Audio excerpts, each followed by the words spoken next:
Nous avons besoin de quelqu'un qui dise « Ok les gars, nous sommes mal, nous sommes dans une situation difficile et nous devons vraiment faire de grands pas en avant. Nous devons empêcher chaque pays d'avoir sa propre équipe d'ingénieurs, essayer de faire un compromis. » Ça veut dire que ça ne doit pas être chacun pour soi ?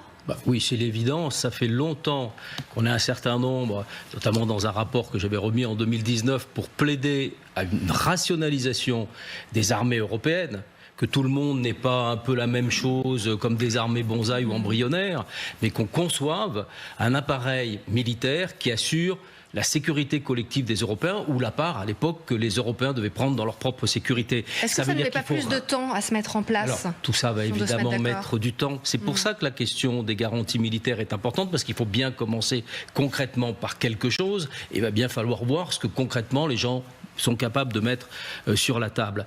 Mais cette rationalisation, elle implique effectivement qu'on ait des programmations nationales qui convergent en termes d'acquisition de matériel, de programmes futurs.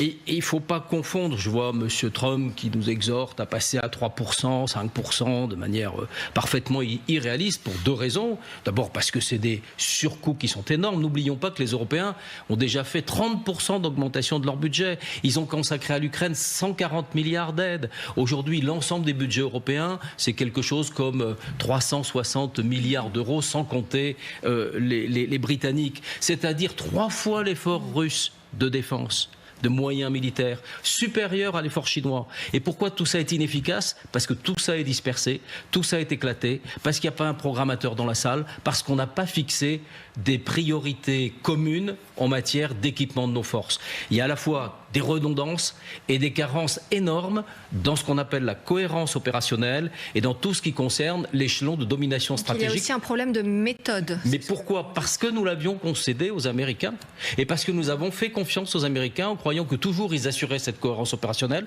puisqu'ils avaient le lead dans l'OTAN et que deuxièmement, leurs moyens stratégiques venaient rééquilibrer la sécurité des Européens.